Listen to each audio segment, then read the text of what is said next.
Thanks for coming.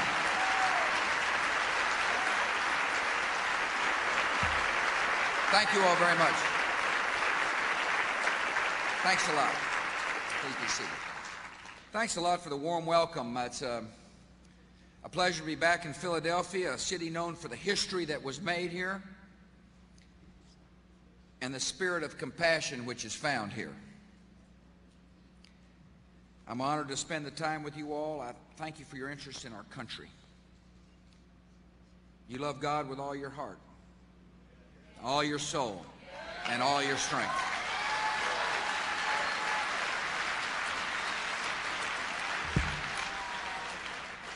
You love your neighbor. And by the works that come from your faith, you are building a more just and generous nation, and we are grateful for your efforts.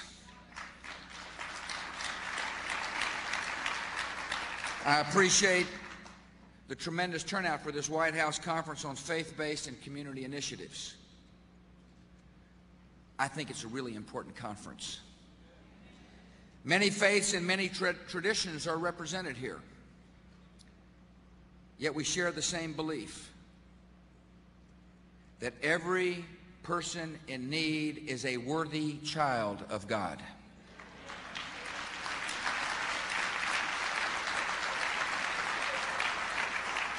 And we share the same goal. We must bring the hope and healing of faith-based services to more and more Americans. Government has often been slow to recognize the importance of faith-based and community efforts. That's changing, and more changes are needed. So today I'm announcing a series of actions to stop the unfair treatment of religious charities by the federal government.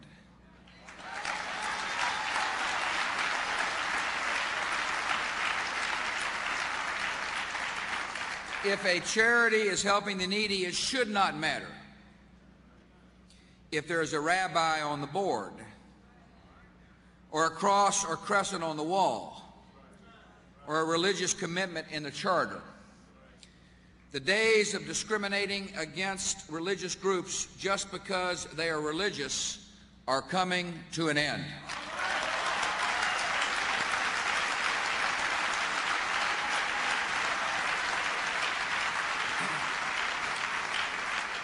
I want to thank the members of my cabinet who have traveled here today, Mel Martinez and Ann Veneman. I appreciate the fact that two fine United States senators from Pennsylvania are here, Rick Santorum and Arlen Specter. I'm honored they have traveled with me to this fine event. I see Congressman Greenwood is with us as well. Thank you for coming. Mr. Anybody else from the Congress? They'll get the message. I want to thank Mike Brown, who's the Deputy Director of FEMA, who is here. Of course, I want to thank your Mayor, John Street. I appreciate the fact. I appreciate the very fact that the Mayor understands the importance of encouraging faith-based programs to change the neighborhoods and the lives of the good people of Philadelphia. I want to thank Cardinal Bevilacqua for coming. Your Eminence, it's good to see you, sir. I want to thank Franklin Graham. I want to thank all the leaders, the generals, the soldiers, and the armies of compassion who are here with us today.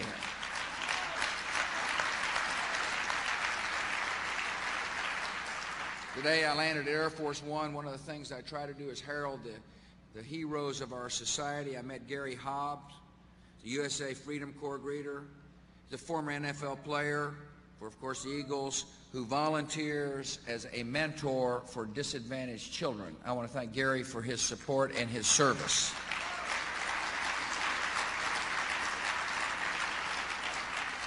Every generation of Americans must rise to its own challenges. And the challenges facing this generation are very clear. We must overcome great dangers to our country. wherever they gather. We're waging a war. We're waging an unrelenting effort in this war to dismantle a terrorist network which has attacked America. I have no greater obligation than to protect our country and to defend our freedoms. We will confront outlaw regimes which hate our country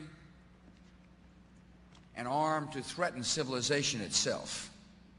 We have that obligation to recognize the world changed for America on September the 11th, 2001.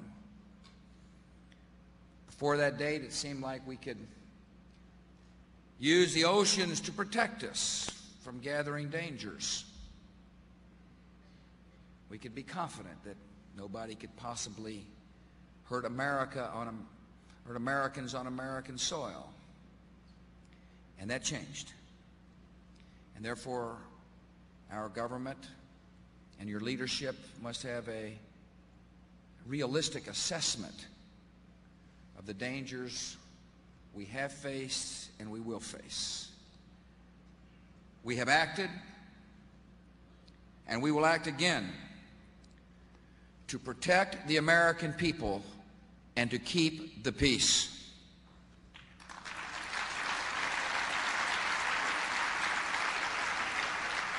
We must also rise to a second challenge facing our country. This great and prosperous land must become a single nation of justice and opportunity. We must continue our advance toward full equality for every citizen, which demands the guarantee of civil rights for all.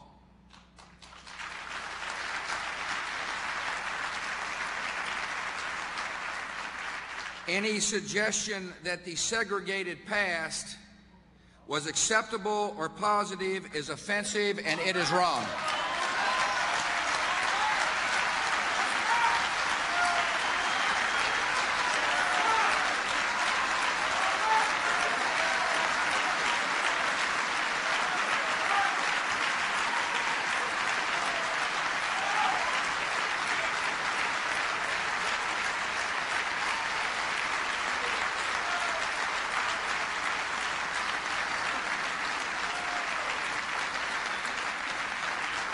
Recent comments by Senator Lott do not reflect the spirit of our country.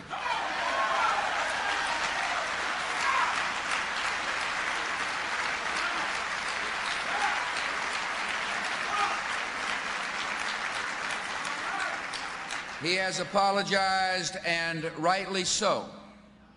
Every day our nation was segregated was a day that America was unfaithful to our founding ideals.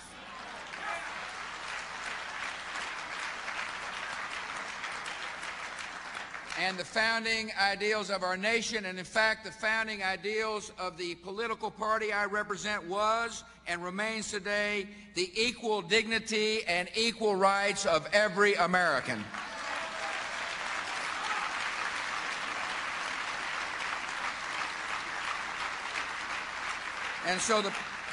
And this is the principle that guides my administration.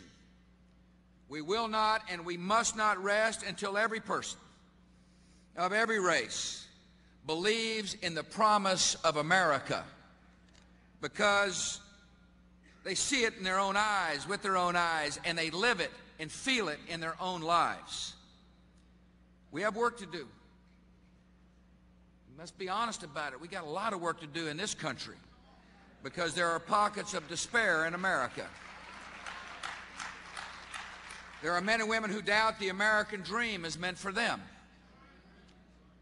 There are people who face the struggles of illness and old age with no one to help them or pray with them. There are men and women who fight every minute of the day against terrible addictions. There are boys with no family but a gang, and teenage moms who are abandoned and alone. And then there are the children who wonder if anybody loves them. We've reformed welfare in America and helped many. Yet welfare policy will not solve the deepest problems of the spirit.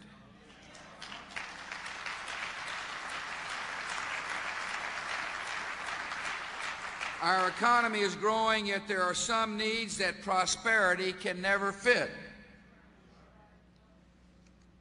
We arrest and convict dangerous criminals, yet building more prisons is no substitute for responsibility and order in our souls.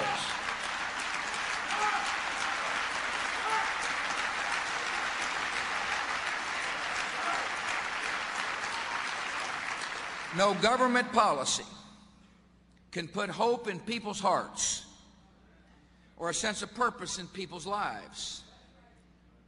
That is done when someone, some good soul, puts an arm around a neighbor and says, God loves you, and I love you, and you can count on us both.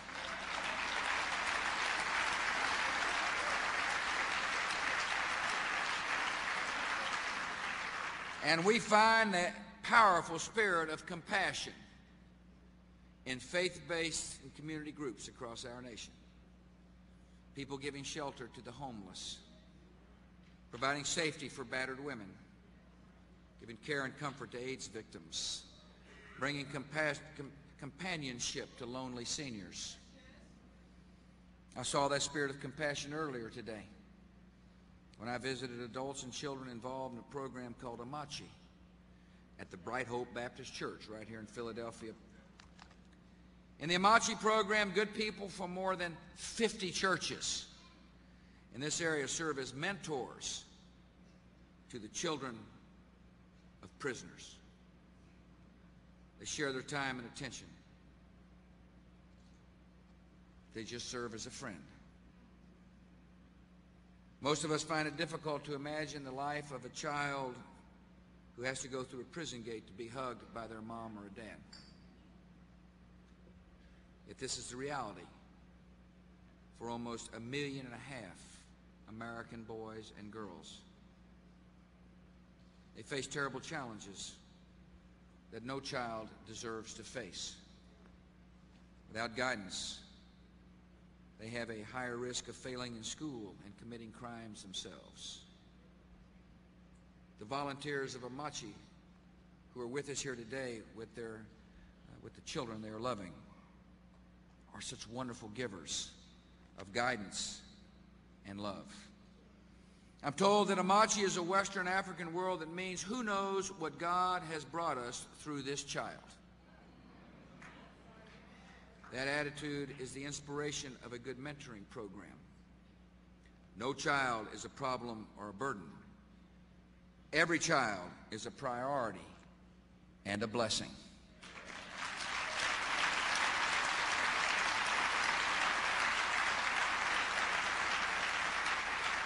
That is the message of the Almighty God who cares for these, and that is the message carried to the city by the volunteers of Amachi. And I want to thank them for being here today. And I want to thank them for their love. And I want to thank them for their example for other Americans to follow. Faith-based charities work daily miracles because they have idealistic volunteers. They're guided by moral principles. They know the problems of their own communities. And above all, they recognize the dignity of every citizen and the possibilities of every life. These groups and many good charities that are not specifically religious have the heart to serve others.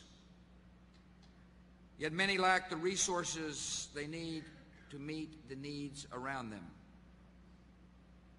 They deserve the support of the rest of us.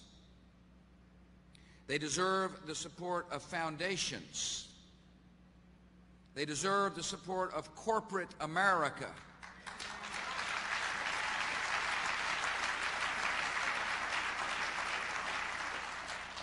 They deserve the support of individual donors, of church congregations, of synagogues and mosques, and they deserve, when appropriate, the support of the federal government.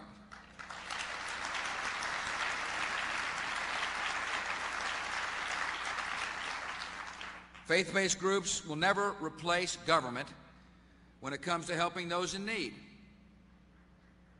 Yet government must recognize the power and unique contribution of faith-based groups in every part of our country. And when the federal government gives contracts to private groups to provide social services, religious groups should have an equal chance to compete.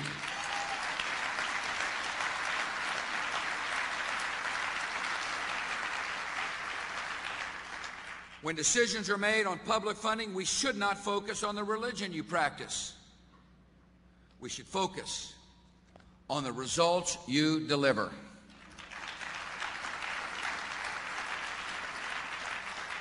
The Amachi program receives 38% of its funding from the federal government.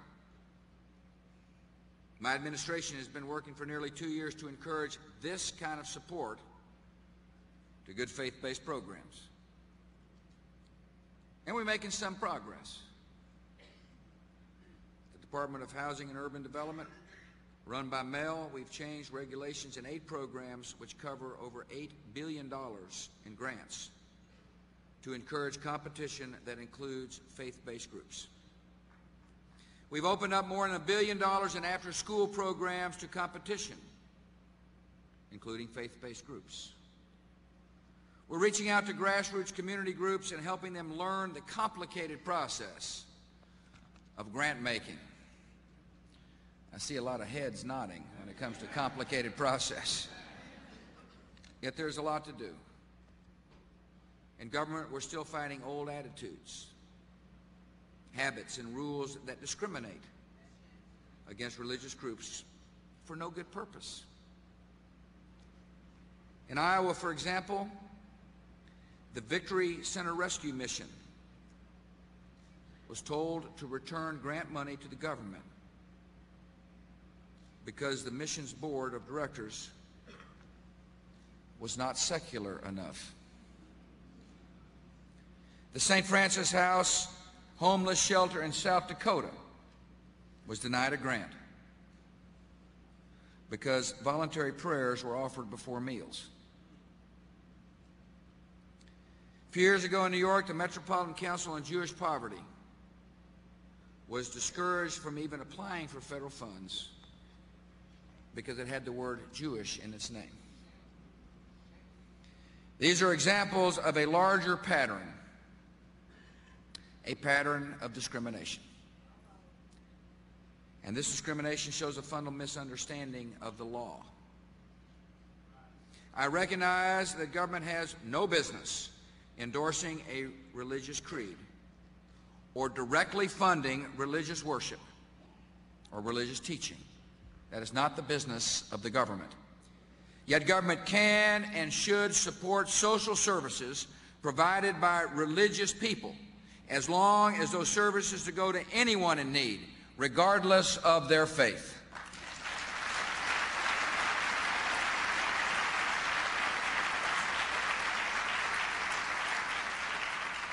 And when government gives that support, charities and faith-based programs should not be forced to change their character or compromise their mission.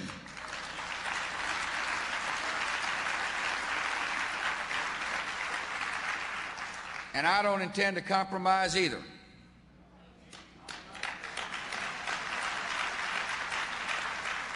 I have worked for a faith-based initiative to rally and encourage the armies of compassion. I will continue to work with Congress on this agenda. But the needs of our country are urgent. And as President, I have an authority I intend to use. Many acts of discrimination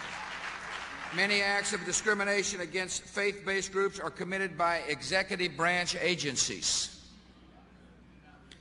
And as the leader of the executive branch, I'm going to make some changes effective today.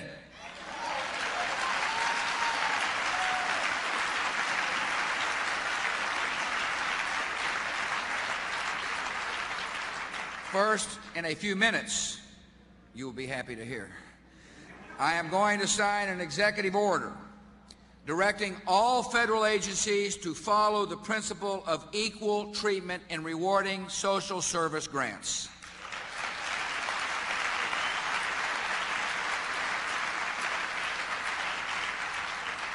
Every person in every government agency will know where the President stands. And every person will have the responsibility to ensure a level playing field for faith-based organizations and federal programs. No funds will be used to directly support inherently religious activities. Yet no organization that qualifies for funds will ever be forced to change its identity. And secondly, I have directed specific action in several federal agencies with a history of discrimination against faith-based groups. FEMA will revise its policy on emergency relief so that religious nonprofit groups can qualify for assistance after disasters like hurricanes and earthquakes.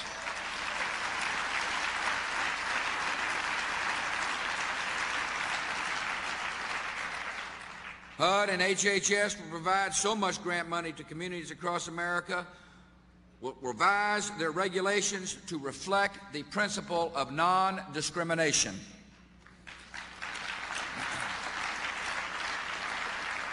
In addition, we're issuing a guidebook which you've received. The book explains in plain English how faith-based groups can qualify for government grants. It gives guidance on what you can and cannot do with taxpayers' money. We're going to distribute this guidebook widely. We will continue to hold regional conferences like this one all around the United States of America. The rules for dealing with the government are clear, and we want more and more faith-based charities to become partners in our efforts, our unyielding efforts, to change America one heart, one conscience, one soul at a time.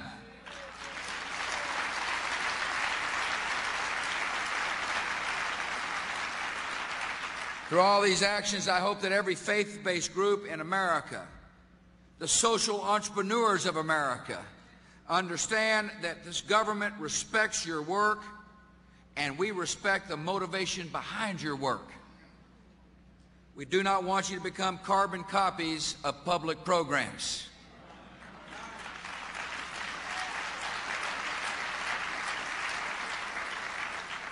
We want you to follow your heart. We want you to follow the Word. We want you to do the works of kindness and mercy you are called upon to do.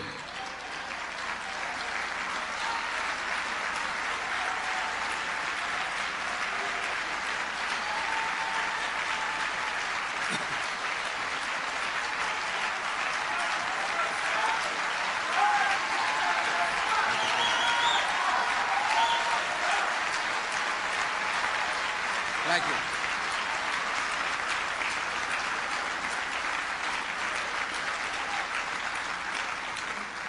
For too long, some in government believed there was no room for faith in the public square. I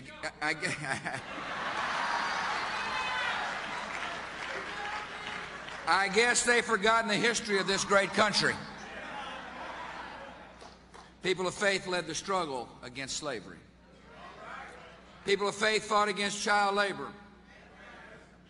People of faith worked for women's equality and civil rights. Every expansion of justice in American history received inspiration from men and women of moral conviction and religious belief. And in America today, people of faith are waging a determined campaign against need and suffering. When government discriminates against religious groups, it is not the groups that suffer most. The loss comes to the hungry who don't get fed, to the addicts who don't get help, to the children who drift towards self-destruction. For the sake of so many brothers and sisters in need, we must and we will support the armies of compassion in America.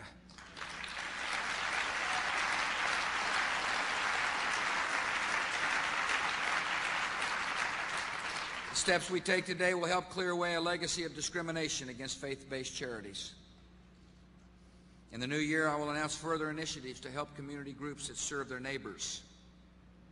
Our nation needs more mentors, particularly mentors for children whose mom or dad is in prison.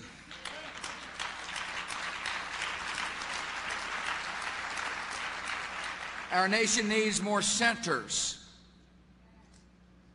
to treat addiction. Our nation must recognize that if we can change a heart, we're more likely to change someone's habits and addiction on drugs and alcohol. Instead of building towering bureaucracies, government should be finding new and creative ways to support local efforts. I call this approach compassionate conservatism. And in my State of the Union message, I will ask members of both political parties to move forward with me on this vision. By promoting the compassion of our people, by promoting the great strength of America, we will bring new hope to neighborhoods all across this land. You know something about America? We meet every challenge that faces our country. That's why I'm so optimistic about our future. And we will answer the call of our times.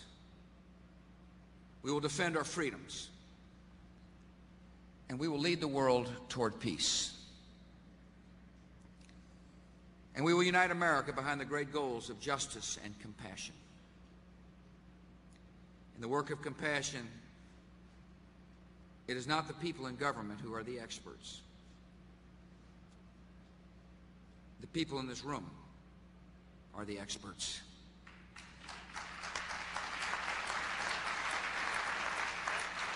The people in this room are helping lead America to a better day.